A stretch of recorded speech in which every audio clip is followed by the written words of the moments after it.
നമ്മളൊക്കെ മരണപ്പെട്ട് ഖബറിൽ കിടക്കുന്നൊരു സമയം എല്ലാവർക്കും വരാനുള്ളതാണ്. ഈ സമയത്ത് മഹത്തുക്കളായ ആളുകൾ നമ്മുടെ ഖബറിനരികിൽ വരികയും നമുക്ക് വേണ്ടി എന്തെങ്കിലുമൊക്കെ ഹദിയ ചെയ്ത് അവർ ദ്വാരക്കൊക്കെ ചെയ്താൽ നമുക്ക് ഖബറിൽ സന്തോഷം ഉണ്ടാവൂലേ? മുഅ്മിനീങ്ങളാണെങ്കിൽ അവർക്ക് സന്തോഷം ഉണ്ടാവും. എന്നാൽ ഈ വരുന്നത് അള്ളാഹുവിൻ്റെ മലക്കുകളുടെ കൂട്ടത്തിൽപ്പെട്ട ഏറ്റവും മുഖറബായ ഒരു മലക്കാണെങ്കിലോ എത്രത്തോളം ശ്രേഷ്ഠത ഉണ്ടാകും? ആ ശ്രേഷ്ഠത കിട്ടാൻ ഉതകുന്ന ഒരു ചെറിയ ദിക്ർ നമുക്കൊന്ന് മനസ്സിലാക്കിയാലോ? വളരെ ചെറിയ ദിക്ർ, എന്നാൽ എല്ലാവർക്കും അറിയുന്ന, ചൊല്ലാൻ അറിയുന്ന, എപ്പോഴും ചൊല്ലുന്ന ഇൻഷാ അല്ലാഹ് ആ ദിക്റിൻ്റെ മഹത്വം ഒന്ന് നമുക്ക് കേൾക്കാം. പൂർണ്ണമായി കേൾക്കാൻ ശ്രമിക്കുക. അള്ളാഹു തൗഫീഖ് നൽകുമാറാകട്ടെ.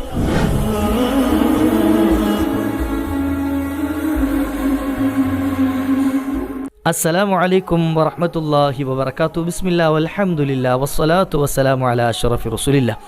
അഊദു ബികലിമാത്തില്ലാഹി തമ്മാത്തി മിൻ കുല്ലി ശൈത്വാനിൻ വഹമ്മ വമിൻ കുല്ലി ഐനിൻ ലാമ്മ. അല്ലാഹു നമ്മെ ഖബൂലാക്കട്ടെ. ഈ പറയുന്നതും കേൾക്കുന്നതുമൊക്കെ സ്വാലിഹായ അമലായി അല്ലാഹു സ്വീകരിക്കുമാറാകട്ടെ. പ്രിയമുള്ള മുഅ്മിനീങ്ങളെ, നമ്മളൊക്കെ പാപികളാണ്, ദോഷികളാണ്, ചെറിയ അമലുകൾ ചെയ്യുന്നവരാണ്, ഒരുപാട് സൽക്കർമ്മമൊന്നും ഇല്ലാത്തവരാണ്. പക്ഷേ ഈ ചെറിയ അമലുകളാണ് ചെയ്യുന്നത് എങ്കിലും റബ്ബിൻ്റെ മുമ്പിൽ നാളെ രക്ഷപ്പെട്ട് കിട്ടാൻ കുറഞ്ഞ അമലുകൾ നമുക്ക് മതിയാവും. ഇത് മടിയന്മാരാകാനോ മടിച്ചുകളാകാൻ വേണ്ടിയിട്ട് പറയുന്നതല്ല, മറിച്ച് നമ്മൾ നിസാരമായി കാണുന്ന ചില അമലുകൾ കൊണ്ട് നമുക്ക് ചിലപ്പോൾ നാളെ രക്ഷപ്പെടാൻ കഴിയും. അതുകൊണ്ട് തന്നെയാണ് നബിതങ്ങൾ പറഞ്ഞത്, ഒരു അമലിനെയും എത്ര ചെറുതാണെങ്കിലും ശരി നിസാരമായി കാണരുത്. ചിലപ്പോൾ അതിൻ്റെ ഫദ്ല് വളരെ വലുതായിരിക്കും. ഇന്ന് ഞാൻ നിങ്ങളോട് പറയാൻ ഉദ്ദേശിക്കുന്നതും അങ്ങനെ ഒരു മഹത്തമായ ഒരു ദിക്റാണ്, മഹത്വമുള്ളൊരു ദിക്ർ. കാരണം ഈ ദിക്ർ നമ്മൾ എല്ലാ ദിവസവും ചൊല്ലുന്നതാണ്, എല്ലാ നിസ്കാരങ്ങളിലും നമ്മൾ ചൊല്ലുന്നതാണ്. പക്ഷേ നമുക്ക് അറിയില്ല ഇതിൻ്റെ ശ്രേഷ്ഠത എന്താണെന്ന്. ഒരു ദിക്ർ, ഓക്കെ, അത്രേ ഉള്ളൂ. ആ ദിക്റിലെ കൂലി കിട്ടും. ആ ഒരു അറിവല്ലാതെ ഇതിനപ്പുറത്തേക്ക് എന്താണ് ഈ ദിക്റിനുള്ള കൂലി, എന്താണ്, ആര് പറഞ്ഞ ദിക്റാണ് ഈ ചൊല്ലുന്നത്, ആര് പഠിപ്പിച്ചു തന്ന ദിക്റാണ് ഈ ചൊല്ലുന്നത്, എന്തൊക്കെയാണ് ഇതിന് കിട്ടുന്ന നേട്ടങ്ങൾ, ഇതൊന്നും നമുക്കറിയില്ല. നമ്മളത് അറിയാൻ ഉദ്ദേശിച്ചിട്ടുമില്ല, നമ്മളത് അറിയാനായിട്ട് ചിന്തിച്ചിട്ടുമില്ല. എന്നാൽ ഇന്ന് പഠിച്ചു വെച്ചോളി, നമ്മൾ വളരെ സ്പീഡിൽ ചൊല്ലി തീർക്കുന്ന, ശ്രദ്ധിക്കാതെ ചൊല്ലിപ്പോകുന്ന, നമ്മുടെ നിസ്കാരങ്ങളിൽ, നമ്മുടെ റുകൂഉകളിലും സുജൂദുകളിലും നമ്മൾ ചൊല്ലുന്ന ദിക്റുകളുണ്ടല്ലോ, സുബ്ഹാന റബ്ബിയൽ അഅ്ലാ, സുബ്ഹാന റബ്ബിയൽ അലീം തുടങ്ങുന്ന ദിക്റുകൾ, ഈ ദിക്റുകളുടെ മഹത്വം ഒന്ന് മനസ്സിലാക്കണം. ഇത് മനസ്സിലാക്കി കഴിഞ്ഞാൽ പിന്നെ ഒരിക്കലും നിങ്ങളിത് ശ്രദ്ധയില്ലാതെ ചെല്ലുകയില്ല. ചെറിയ ഫദ്ലൊന്നുമല്ല. നിങ്ങൾ കേൾക്കണോ? ഇത് മഹാനായ ഇമാം അബുല്ലൈസ് തങ്ങളും അതുപോലെ തന്നെ റൂഹുൽ ബയാനിലും തഫ്സീർ റൂഹുൽ ബയാനിലും ഒക്കെ ഇത് വളരെയധികം വിശദീകരിക്കുന്നുണ്ട്. ഇതിൻ്റെ വിശദീകരണം ഞാൻ അത് കണ്ടപ്പോൾ അത്ഭുതപ്പെട്ടു പോയി. സുബ്ഹാനല്ലാഹ്, ഞാനും ആദ്യമായിട്ടാണ് ഇത്രയേറെ പോരിശയാണ് ഇതിനെ എന്ന് മനസ്സിലാക്കുന്നത്. അള്ളാഹു ഇനിയും പഠിക്കാനും മനസ്സിലാക്കാനുള്ള ഭാഗ്യം നൽകുമാറാകട്ടെ. മഹത്തുക്കളൊക്കെ ഇത് മനസ്സിലാക്കുകയും അവരുടെ ജീവിതത്തിൽ ഒരുപാട് പതിവാക്കുകയും ചെയ്തതാണ്. ദിക്റുകളൊക്കെ നിസ്കാരത്തിൽ മാത്രമല്ല ചെല്ലേണ്ടത്, നിസ്കാരത്തിലും അല്ലാതെയും ഇതിന് ചൊല്ലിയാൽ വലിയ ശ്രേഷ്ഠതയാണ്. ദിക്ർ ഏതാണെന്ന് നിങ്ങൾക്ക് മനസ്സിലായിട്ടില്ലേ? സുബ്ഹാന റബ്ബിയൽ അലീം വബിഹംദിഹി. അതുപോലെ തന്നെ സുജൂദിൽ ചൊല്ലേണ്ട ദിക്ർ സുബ്ഹാന റബ്ബിയൽ അഅ്ലാ വബിഹംദിഹി. സുബ്ഹാന റബ്ബിയൽ അഅ്ലാ വബിഹംദിഹി. ഞാൻ ആദ്യം സുബ്ഹാന റബ്ബിയൽ അഅ്ലാ വബിഹംദിഹിയുടെ ശ്രേഷ്ഠത എന്ന് പറയാം. മഹാന്മാരായ മുൻഗാമികളൊക്കെ അവരുടെ ജീവിതത്തിൽ എത്രത്തോളം ശ്രദ്ധിച്ചിരുന്നു എന്ന് നമുക്കിത് കേട്ടാൽ മനസ്സിലാവും. കാരണം അതിൻ്റെ ഫദ്ൽ എത്രയുണ്ട്, ശ്രേഷ്ഠത എത്രയുണ്ട്. ഈ ദിക്റുകളുടെ വിഷയത്തിൽ ഒരിക്കലും നമ്മൾ അലസത കാണിക്കാൻ പാടില്ല. സുജൂദിലും റുകൂഇലും ഒക്കെ ഇത് ചൊല്ലൽ സുന്നത്താണ്, ഷാഫി മദ്ഹബ് പ്രകാരം സുന്നത്താണ്. എന്നാൽ സുന്നത്തല്ലേ എന്ന് കരുതിയിട്ട് ഒഴിവാക്കുക എന്നുള്ളൊരു പതിവ് നമുക്ക് പലപ്പോഴും ഉണ്ടാകാറുണ്ട്. അത് സുന്നത്തല്ലേ ഉള്ളൂ എന്ന്. തലമറക്കൽ സുന്നത്തല്ലേ ഉള്ളൂ, അതുകൊണ്ട് മറക്കേണ്ട എന്നാണ് ചിലരുടെ വിചാരം. അല്ലെങ്കിൽ മിസ്വാക്ക് ചെയ്യൽ സുന്നത്തല്ലേ ഉള്ളൂ, അതുകൊണ്ട് ചെയ്യേണ്ട എന്നാണ് ചിലരുടെ വിചാരം. അങ്ങനല്ല, സുന്നത്ത് ചെയ്യുന്നവനാണ് യഥാർത്ഥ മുഅ്മിനായി പരിഗണിക്കപ്പെടുക. സുന്നത്തും കൂടെ പരിഗണിക്കുന്നതാണ്. കാരണം റബ്ബിനെ പേടിച്ചിട്ടാണല്ലോ ചെയ്യുന്നത്, അള്ളാഹിൻ്റെ അടുത്ത് കൂലി കിട്ടാൻ വേണ്ടിയിട്ടാണല്ലോ ചെയ്യണത്. അപ്പോൾ ആ പരിഗണന കൊടുക്കുന്നുണ്ട്, റബ്ബും ഇങ്ങോട്ട് പരിഗണിക്കും. അതുകൊണ്ട് തന്നെ ഈ ദിക്റുകൾക്കൊക്കെ വലിയ ശ്രേഷ്ഠതയുണ്ട്. ഞാൻ ഇൻഷാ അല്ലാഹ് ഇതിൻ്റെ ശ്രേഷ്ഠത ഒന്ന് ചെറുതായിട്ട് വിശദീകരിക്കാം. അതായത് ദിക്ർ ആരാണ് പറഞ്ഞത്? സുബ്ഹാന റബ്ബിയൽ അഅ്ലാ. ഈ ദിക്ർ ആദ്യമായി ആരാണ് പറഞ്ഞതെന്നറിയോ? അവ്വലു മൻ ഖാല സുബ്ഹാന റബ്ബിയൽ അഅ്ലാ. സുബ്ഹാന റബ്ബിയൽ അഅ്ലാ എന്ന ഈ ദിക്ർ ആദ്യമായി പറഞ്ഞ വ്യക്തി മീകായിൽ അലൈഹിസ്സലാത്തു വസ്സലാം. അള്ളാഹിൻ്റെ മലക്കുകളുടെ കൂട്ടത്തിൽ മുഖറബീങ്ങളായ 10 മലക്കുകളുണ്ടല്ലോ, അള്ളാഹുവിനോട് ഏറ്റവും അടുത്തു നിൽക്കുന്ന മലക്കുകൾ. ഏറ്റവും കൂടുതൽ ഉത്തരവാദിത്തം ഏൽപ്പിക്കപ്പെട്ട മലക്കുകൾ. അക്കൂട്ടത്തിൽ മീക്കായിൽ അലൈഹിസ്സലാം, നമ്മുടെ റിസ്കുകൾ കൊണ്ട് ഏൽപ്പിക്കപ്പെട്ട മലക്കാണ് മീക്കായിൽ അലൈഹിസ്സലാം. ഒരു മനുഷ്യൻ്റെ റിസ്കുകൾ കൊണ്ട്, അവന് മഴയും കാറ്റും ഇടിയും മിന്നലും ഭക്ഷണവും എല്ലാം എന്തൊക്കെ ആവശ്യമുണ്ടോ റിസ്കുകൾ, അതൊക്കെ കൊണ്ട് ഏൽപ്പിക്കപ്പെട്ട മലക്കാണ് മീക്കായിൽ അലൈഹിസ്സലാം. ഈ മീക്കായിൽ അലൈഹിസ്സലാത്തു വസ്സലാമാണ് ആദ്യമായി എന്തു പറഞ്ഞത്? സുബ്ഹാന റബ്ബിയൽ അഅല എന്ന് പറഞ്ഞത്. നോക്കണങ്ങൾ, ഇതിന് പറയാനൊരു കാരണമുണ്ട്. ഈ ദിക്ർ പറയാൻ ഒരു സംഭവം നടന്നു. എന്താണെന്നറിയോ? അന്നഹു ഖതറ ബിബാലിഹി അളമത റബ്ബി തആല. മീക്കായിൽ അലൈഹിസ്സലാത്തു വസ്സലാം അവിടുത്തെ ദിക്റിൽ, അവിടുത്തെ ഹൃദയത്തിൽ ഇങ്ങനൊരു തോന്നൽ, അള്ളാഹുവിൻ്റെ അളമത്ത്, അള്ളാഹുവിൻ്റെ വലിപ്പത്തെപ്പറ്റി, അളമത്ത് അള്ളാഹുവിൻ്റെ വലിപ്പത്തെപ്പറ്റി, അള്ളാഹു സുബ്ഹാനഹു വ തആല കൂടുതൽ അറിയണം.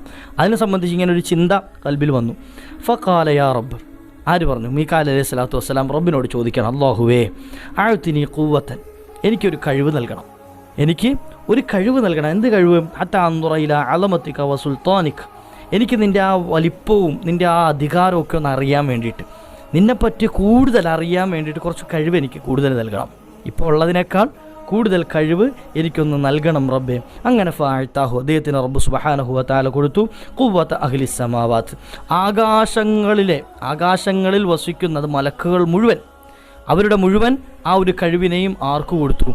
മഹാനായ മീക്കായിൽ അലൈഹിസ്സലാത്തു വസ്സലാമിന് സെപ്പറേറ്റ് ആയിട്ട് കൊടുത്തു.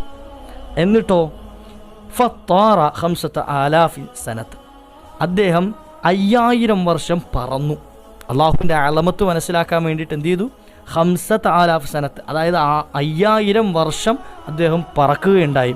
ഹത്ത ഇഹ്തറഖ ജനാഹു, അദ്ദേഹത്തിൻ്റെ ജനാഹ ചിറകുകൾ കരിഞ്ഞു പോകുന്നത് വരെ മിൻ നൂരിൽ അർശ്, അർശിൻ്റെ ആ പ്രഭയാൽ, അർശിൻ്റെ പ്രകാശത്താൽ അവിടുത്തെ ചിറകുകൾ കരിഞ്ഞു പോകുന്നത് വരെ അവിടുന്ന് പറന്നു. അത്രത്തോളം ഉന്നതിയിലേക്ക് അവിടുന്ന് പറക്കാൻ തുടങ്ങി. എങ്ങനെ? പിന്നെയും ചോദിച്ചു സുമ്മ സഅലൽ ഖുവ്വ, രണ്ടാമത് വീണ്ടും റബ്ബ് സുബ്ഹാനഹു വ തആലയോട് വീണ്ടും റബ്ബേ ഇതിനേക്കാൾ കൂടുതൽ കഴിവ് നൽകണം അല്ലാഹ്. അങ്ങനെ ഫഅഅതാഹു, അങ്ങനെ അദ്ദേഹത്തിന് കൊടുത്തു ഖുവ്വത്തൻ. വീണ്ടും എന്ത് ചെയ്തു? അല്ലാഹു സുബ്ഹാനഹു വ തആല ഇതിനേക്കാൾ ഇരട്ടിയായ ഖുവ്വത്ത്, കഴിവ് കൊടുത്തു. അങ്ങനെ വീണ്ടും അദ്ദേഹം വജഅല യതീറു വയർതഫിഉ 10,000 സന, അങ്ങനെ 10000 വർഷവും അദ്ദേഹം വീണ്ടും എന്ത് ചെയ്തു? സഞ്ചരിച്ചു, പറന്നു. അങ്ങനെ അതും ഹത്ത ഇഹ്തറഖ ജനാഹു, അദ്ദേഹത്തിൻ്റെ ചിറകുകൾ എന്താകുന്നത് വരെ, കരിഞ്ഞു പോകുന്നത് വരെ. അങ്ങനെ വസാറ ഫി ആഖിരിഹി, അദ്ദേഹം എത്തിച്ചേർന്നു, അവസാനം എന്ത് ചെയ്തു? അള്ളാഹുവിൻ്റെ അളമത്ത് മനസ്സിലാക്കാൻ അതിന് പാകത്തിനുള്ളൊരു സ്ഥലത്ത് അദ്ദേഹം എത്തിച്ചേർന്നു. വറ അൽ ഹിജാബ വൽ അർശ അലാ ഹാലത്തി ഫഖ്രിൻ സാജിദൻ, അങ്ങനെ എന്ത് ചെയ്തു? വലിയ പ്രൗഢിയിൽ അള്ളാഹുവിൻ്റെ അർശും കുർസിയുമൊക്കെ കാണുന്ന, അള്ളാഹുവിൻ്റെ ആ ഹിജാബ് കാണുന്ന രൂപത്തിലേക്ക് മഹാനായ മീക്കായിൽ അലൈഹിസ്സലാത്തു വസ്സലാമിൻ അള്ളാഹു എത്തിച്ചു. ഏത് സ്ഥലത്ത്? അള്ളാഹുവിൻ്റെ അർശ് നിൽക്കുന്നതിനോടടുത്ത സ്ഥലത്ത് മഹാനായ മീക്കായിൽ അലൈഹിസ്സലാത്തു വസ്സലാമിനെ അള്ളാഹു എത്തിച്ചു. അദ്ദേഹം സുജൂദിലായി വീണു. വഖാല, ആ സുജൂദിൽ കിടന്നുകൊണ്ട് മഹാനായ മീക്കായിൽ അലൈഹിസ്സലാം പറഞ്ഞു, സുബ്ഹാന റബ്ബിയൽ അഅ്ലാ, സുബ്ഹാന റബ്ബിയൽ അഅ്ലാ, സുബ്ഹാന റബ്ബിയൽ അഅ്ലാ. എങ്ങനെ പറയേണ്ടത്? സുബ്ഹാന റബ്ബി എന്ന് പറഞ്ഞ് ഒഴിവാക്കരുത്. സുബ്ഹാന റബ്ബിയൽ അഅ്ലാ, അദ്ദേഹം ഇങ്ങനെ പറയാൻ തുടങ്ങി. സുമ്മ സഅല റബ്ബഹു, എന്നിട്ട് റബ്ബിനോട് ചോദിച്ചു, റബ്ബെ അയ്യുഈദഹു ഇലാ മക്കാനിഹി വ ഇലാ ഹാലതിഹി ലൂല, എന്നെ ആദ്യമുണ്ടായിരുന്ന സ്ഥലത്തേക്ക് നീ മടക്കണം, എന്നെ ആദ്യമുണ്ടായിരുന്ന സ്ഥലത്തിലേക്ക്, എൻ്റെ പഴയ അവസ്ഥയിലേക്ക് തന്നെ എന്ത് ചെയ്യണം? എന്നെ നീ മടക്കണം. അങ്ങനെ റബ്ബിനോട് ചോദിച്ചു. അങ്ങനെ അല്ലാഹു സുബ്ഹാനഹു വ തആല അദ്ദേഹത്തെ പഴയ അവസ്ഥയിലേക്ക് മടക്കുകയുണ്ടായി. അപ്പോൾ ആദ്യമായി ഈ ദിക്ർ പഠിപ്പിച്ചു തന്നത്, സുജൂദിൽ ചെല്ലാൻ പഠിപ്പിച്ചത് മഹാനായ മീക്കായിൽ അലൈഹിസ്സലാം. മീക്കായിൽ അലൈഹിസ്സലാം എപ്പോഴാണ് ഇത് പറഞ്ഞതെന്നറിയോ? റബ്ബിൻ്റെ അത്രയും വലിയ ഉന്നതി കണ്ട സമയത്താണ്, മനസ്സിലാക്കിയ സമയത്താണ്. അപ്പോൾ അത്രത്തോളം അള്ളാഹുവിനെ വാഴ്ത്തുന്ന ഒരു ദിക്റാണ് സുബ്ഹാന റബ്ബിയൽ അഅ്ലാ എന്നുള്ള ദിക്ർ. അത് നമ്മളിങ്ങനെ പറയണം, ആ ദിക്ർ ഇങ്ങനെ പറയണം. ഇനി അതൊരാൾ സുജൂദിൽ പറഞ്ഞാൽ, ഒരാൾ ജീവിതത്തിൽ പറഞ്ഞാൽ, സുജൂദിലല്ലാതെ, ഇനി നിസ്കാരത്തിലല്ലാതെയോ പറഞ്ഞു കഴിഞ്ഞാൽ, എൻ്റെ പ്രിയപ്പെട്ട ഉമ്മമാർ, സഹോദരിമാരുടെ ശബ്ദം ശ്രവിക്കുന്നവർക്ക്, അവർക്ക് നിസ്കാരത്തിലല്ലാത്ത സമയത്തും ഇത് പറയാം. നിസ്കാരത്തിലല്ലേ നമ്മൾ സാധാരണ പറയാറുള്ളത്, സുജൂദിൽ കിടക്കുന്ന സമയത്ത്. എന്നാൽ സുജൂദിലല്ലാത്ത സമയത്തും ഈ ദിക്ർ പറയാം. ഇതാരാ പഠിപ്പിച്ചെന്നറിയോ? ഖാല നബി സല്ലല്ലാഹു അലൈഹി വസല്ലം, മഹാനായ പ്രവാചകർ സല്ലല്ലാഹു അലൈഹി വസല്ലം, നമ്മുടെ മുത്തുനബി തങ്ങൾ ചോദിച്ചു, യാ ജിബ്രീൽ, അല്ലയോ ജിബ്രീലെ. ജിബ്രീൽ അലൈഹിസ്സലാത്തു വസ്സലാം ഒരിക്കൽ നബി തങ്ങളുടെ അടുക്കലേക്ക് വഹയുമായി ഇറങ്ങിയ സമയത്ത് ജിബ്രീലിനോട് ചോദിക്കുകയാണ്, അഖ്ബിർനി അൻ സവാബി മൻ ഖാല സുബ്ഹാന റബ്ബിയൽ അഅ്ലാ ഫീ സ്വലാത്തിഹി ഔ ഫീ ഗൈരി സ്വലാത്തി, എനിക്കൊന്നും പറഞ്ഞു തരണം. ഈ സുബ്ഹാന റബ്ബിയൽ അഅല എന്ന് പറയുന്ന ആളുകൾക്കുണ്ടല്ലോ, അതായത് നിസ്കാരത്തിലും നിസ്കാരമല്ലാത്ത സമയത്തും സുബ്ഹാന റബ്ബിയൽ അഅല വബിഹംദിഹി, സുബ്ഹാന റബ്ബിയൽ അഅല എന്ന് ഹദീസുകളിൽ അങ്ങനെയാണ് വന്നത്, വബിഹംദിഹി ചേർത്ത് പറയണമെന്ന് മഹാന്മാരായ നമ്മുടെ മുൻഗാമികൾ ഇമാമിങ്ങൾ പഠിപ്പിച്ചതാണ്. ഇപ്പോൾ സുബ്ഹാന റബ്ബിയൽ അഅല വബിഹംദിഹി, കാരണം ഹംദോട് കൂടിയിട്ട് അള്ളാഹുവിൻ്റെ ഉന്നതിയെ വാഴ്ത്ത, ഹംദ് പറയലോട് കൂടിയിട്ട്, അങ്ങനെയാണല്ലോ. ഫസബ്ബിഹ് ബിഹംദി റബ്ബിക, അള്ളാഹുവിൻ്റെ ഹംദ് ചെയ്യലോട് കൂടിയിട്ട് നിങ്ങൾ തസ്ബീഹ് ചെയ്യില്ല. അപ്പോൾ സുബ്ഹാന റബ്ബിയൽ അഅല എന്നിങ്ങനെ ദിക്ർ ചൊല്ലുന്നവനെ പറ്റി എന്താണ് അവൻ്റെ സവാബ്, എന്താണ് അവന് കിട്ടുന്ന കൂലി എന്താണ്, അല്ല അവൾക്ക് കിട്ടുന്ന കൂലി എന്താണ്, ഒന്ന് പറഞ്ഞു തരുമോ ജിബ്രീലേ? മുത്തുനബി തങ്ങൾ ഈ ചോദ്യം ചോദിച്ചപ്പോൾ ഫഖാല, മഹാനായ ജിബ്രീൽ അലൈഹി സ്വലാം പറയാണ്, യാ മുഹമ്മദ് മാ മിൻ മുഅ്മിനിൻ വലാ മുഅ്മിനത്തിൻ യഖൂലുഹാ ഫീ സുജൂദിഹി ഔ ഫീ ഗൈരി സുജൂദി, ഒരു മുഅ്മിനോ മുഅ്മിനത്തോ ഇല്ല, ഇത് ചൊല്ലുന്ന ഒരാണും പെണ്ണും ഇല്ല, ഫീ സുജൂദിഹി ഔ ഫീ ഗൈരി സുജൂദി, അവൻ്റെ നിസ്കാരത്തിലോ നിസ്കാരമല്ലാത്ത സമയത്തോ ഈ ദിക്ർ ചൊല്ലുന്നവനില്ല, ഇല്ല കാനത്ത് ലഹു ഫീ മീസാനിഹി അസ്ഖല മിനൽ അർശി വൽ കുർസിയ്യി വജിബാലി ദുനിയാ. സുബ്ഹാനല്ലാഹ്, അവന് നാളെ മീസാനിൽ അവൻ്റെ നന്മതിന്മകളൊക്കെ തൂക്കുമല്ലോ, അല്ലെ അവളുടെ നന്മതിന്മകളൊക്കെ തൂക്കുമല്ലോ. നമ്മൾ ഈ കൊണ്ടുവച്ചാൽ മതി, നമുക്കറിയാം നമ്മൾ എന്തൊക്കെയാണ് ചെയ്തിട്ടുള്ളതെന്ന്, നമ്മുടെ നിസ്കാരങ്ങളെ നോമ്പുകളെ പറ്റിയൊക്കെ നമുക്കറിയാം, നമ്മുടെ ദിക്റുകളെ പറ്റി വിറുതുകളെ പറ്റിയൊക്കെ നമുക്കറിയാം. ഇതൊക്കെ കൊണ്ട് മീസാൻ്റെ ഒരു ത്രാസി വെച്ച് കഴിഞ്ഞാൽ അപ്പുറത്ത് തൂക്കാൻ എന്തെങ്കിലും ഉണ്ടാവും, കാരണം ഇതിങ്ങനെ പഞ്ഞു പോലും മോൾക്ക് പൊന്തിക്കും, അത്രേ അമലേ നമ്മുടെ കയ്യിലുള്ളൂ. എന്നാൽ ജിബ്രീൽ അലൈഹി സ്വലാം പറഞ്ഞു കൊടുക്കുക, സുബ്ഹാന റബ്ബിയൽ അഅല എന്ന ദിക്ർ എല്ലാ സമയത്തും ചൊല്ലുന്നൊരുത്തൻ, നിസ്കാരത്തിലും അല്ലെ നിസ്കാരത്തിലല്ലാത്ത സമയത്തും ചൊല്ലുന്നവർക്ക് അള്ളാഹു സുബ്ഹാനഹു തആല കൊടുക്കുന്ന ഫضل എന്താണെന്നറിയോ? അവൻ്റെ മീസാനിൽ അർശിനെയും കുർസിയെയും താങ്ങുന്നതിനേക്കാൾ വലിയ കനം, അർശിനും കുർസിയിലും ഉള്ളതിനേക്കാൾ കനം എന്ത് ചെയ്യും? ആ മീസാൻ്റെ തട്ടിൽ അള്ളാഹു സുബ്ഹാനഹു തആല വെച്ചു കൊടുക്കും. അതുപോലെ തന്നെ വജിബാലി ദുനിയ, ഈ ദുനിയാവിൻ്റെ മുഴുവൻ പർവ്വതങ്ങളെക്കാളും മികച്ചു നിൽക്കുന്ന ഖനം എന്തു ചെയ്യും? ഈ മീസാനിൻ്റെ തട്ടിൽ അള്ളാഹു സുബ്ഹാനഹു വ തആല വെച്ചു കൊടുക്കും. എന്നിട്ട് വയഖൂലുല്ലാഹു തആല, അള്ളാഹു പറയും സ്വദഖ അബ്ദി, എൻ്റെ അടിമ സത്യം പറഞ്ഞു കേട്ടോ, എൻ്റെ അടിമ പറഞ്ഞത് സത്യമാണ്. അനൽ അഅല വ ഫൗഖ കുല്ലി ഷൈഇൻ വലൈസ ഫൗഖി ഷൈഉൻ, എൻ്റെ അടിമ പറഞ്ഞത് സത്യമാണ്, ഞാനാണ് ഏറ്റവും ഉന്നതിയിലുള്ളത്. സുബ്ഹാന റബ്ബിയൽ അഅല എന്ന് പറഞ്ഞാൽ എന്താ? അള്ളാഹുവേ, നിൻ്റെ ആ ഉന്നതിയെ എത്ര പരിശുദ്ധമാണ്, നീ എത്ര ഉന്നതിയിലാണുള്ളത്, നീ എത്ര വലിപ്പത്തിലാണല്ലേ, നീ എത്ര മേലെയാണുള്ളത് റബ്ബേ. ഈ പരിശുദ്ധി ഇങ്ങനെ വാഴ്ത്തുകയാണല്ലോ. അപ്പോൾ അള്ളാഹ് പറയുന്നത്, ആ എൻ്റെ അടിമ പറഞ്ഞത് ശരിയാണ്, എൻ്റെ അടിമയായ പെണ്ണല്ലേ ആ പുരുഷൻ പറഞ്ഞത് ശരിയാണ്, ഞാനാണ് മേലെയുള്ളവൻ, എൻ്റെ മേലെ വേറൊരു വസ്തുവില്ല, ഒരു വസ്തുവും എൻ്റെ മേലേക്ക് കടക്കുന്നതില്ല. അതുകൊണ്ട് തന്നെ അഷ്ഹദു യാ മലായിക, അല്ലയോ എൻ്റെ മലക്കുകളെ, നിങ്ങൾ എന്ത് ചെയ്യണം? സാക്ഷികളാകണം. അന്നി ഖദ് ഗഫർതു ലി അബ്ദി വ അദ്ഖൽതുഹു ജന്നതി, ഞാൻ എൻ്റെ അടിമയ്ക്ക് പുറത്തു കൊടുത്തിരിക്കുന്നു.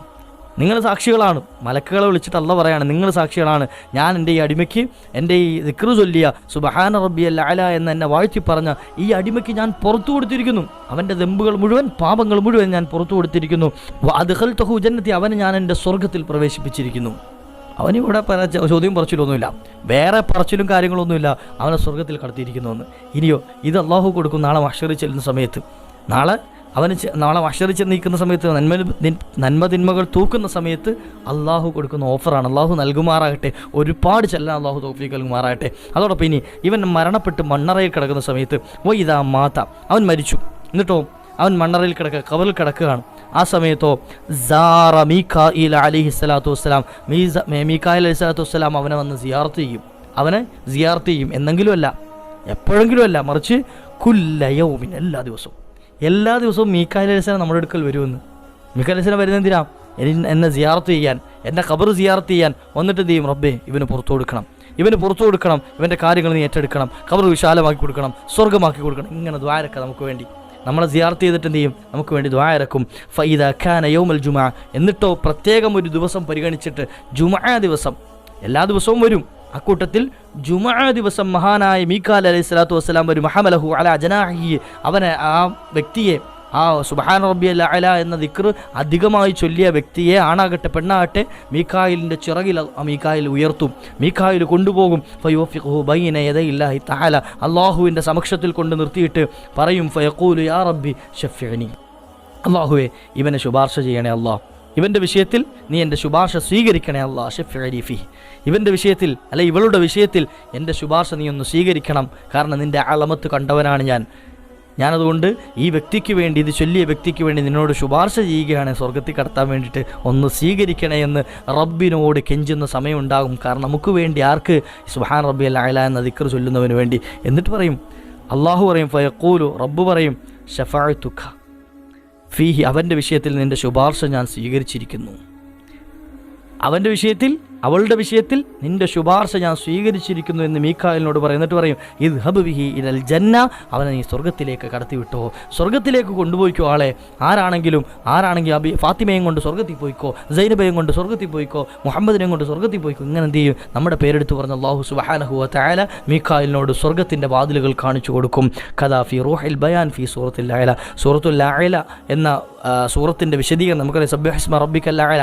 ആ വിശദീകരിക്കുന്നിടത്ത് റൂഹുൽ ബയാൻ, തഫ്സീർ റൂഹുൽ ബയാനിൽ മഹാനായ മുഫസ്സിർ ഇത് വളരെയധികം വ്യക്തമായി വിശദീകരിക്കുന്നുണ്ട്. എൻ്റെ വകയായി പറഞ്ഞതല്ല കേട്ടോ, മഹാന്മാരായ മുൻഗാമികൾ നമ്മെ പഠിപ്പിച്ചതാണ്. അപ്പോൾ നമുക്ക് ചൊല്ലിക്കൂടെ, ജീവിതത്തിലൊന്ന് പതിവാക്കിക്കൂടെ? ഇൻഷാ അല്ലാഹ്. വലിയ പാടുന്ന നമുക്ക് അറിയുന്ന ദിക്റല്ലേ, സുബ്ഹാന റബ്ബിയൽ അഅല വബിഹംദിഹി കൂടെ ചേർത്ത് ചൊല്ലിക്കോളി. സുബ്ഹാന റബ്ബിയൽ അഅല വബിഹംദിഹി, സുബ്ഹാന റബ്ബിയൽ അഅല വബിഹംദിഹി, സുബ്ഹാന റബ്ബിയൽ അഅല വബിഹംദിഹി, സുബ്ഹാന റബ്ബിയൽ അഅല വബിഹംദിഹി, സുബ്ഹാന റബ്ബിയൽ അഅല വബിഹംദിഹി, സുബ്ഹാന റബ്ബിയൽ അഅല വബിഹംദിഹി, സുബ്ഹാന റബ്ബിയൽ അഅല വബിഹംദിഹി, സുബ്ഹാന റബ്ബിയൽ അഅല വബിഹംദിഹി, സുബ്ഹാന റബ്ബിയൽ അഅല വബിഹംദിഹി, സുബ്ഹാന റബ്ബിയൽ അഅല വബിഹംദിഹി.